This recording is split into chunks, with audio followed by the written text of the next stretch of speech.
Hello there, my name is Jason Perkins. Welcome to another episode of my Georgia Workers' Compensation video series. I'm an attorney who specializes in Georgia workers' compensation cases. I created this series of videos because I want to provide people who've been hurt at work with helpful information about Georgia's workers' compensation law and the benefits available to them under that law. Today I'm going to talk to you about, does Georgia workers' compensation cover knee injuries? Generally, workers' compensation in Georgia covers all work-related injuries. Now, there are some exceptions to that, and I'm going to talk a little bit more about that in a minute.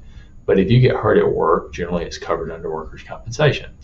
That could include a specific event. So if you trip or slip and fall at work and hurt your knee, whether you sprain it or whether you tear a ligament in your knee, like your anterior cruciate ligament, or have some other injury to your knee, it's probably going to be covered under workers' compensation.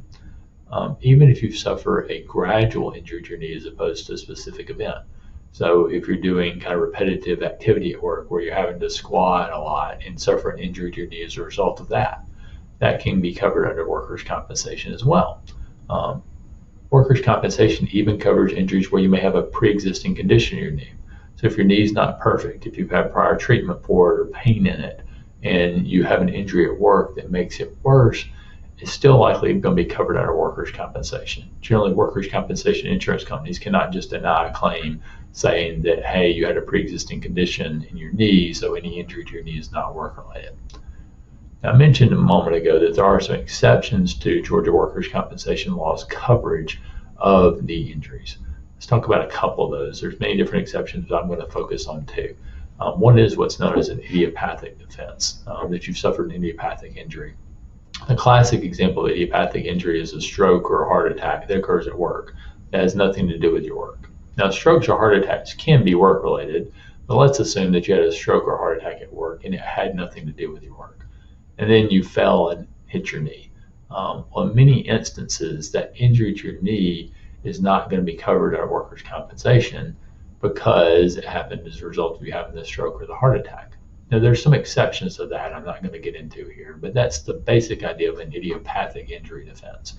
Insurance companies have tried to make this defense broader by arguing that idiopathic injury also covers situations where you're just kind of walking along and your knee gives out on you, or maybe you're sitting down or standing up. They try to argue that these are things that you do outside of work too, so they shouldn't be covered under workers' comp. So be aware that insurance companies will try to make this defense broader than it should be, and they may deny your workers' compensation claim in situations where it should be covered. Second defense that you'll see insurance companies use a lot is a willful misconduct defense. And this is basically an allegation that you were injured as a result of your willful misconduct. It could apply if there was horseplay going on at the time that you were injured, or if you violated a safety rule that your employer had, or if you had something to drink or used some drug at the time of your injury. These could all be situations where an insurance company could allege that there was willful misconduct that caused your injury, so it shouldn't be covered under workers' comp. If an insurance company denies your claim based on an idiopathic defense or willful misconduct, I would recommend that you talk to an attorney to find out if that's a valid denial of your claim or not, or if there's something that you can do to fight that denial. Now let's talk about if your claim is covered under workers' compensation knee injury, what sort of benefits you do receive in Georgia. I've covered this in other videos more specifically, but I want to provide some basic information here. Georgia workers' compensation law provides three basic types of benefits. There's wage loss benefits.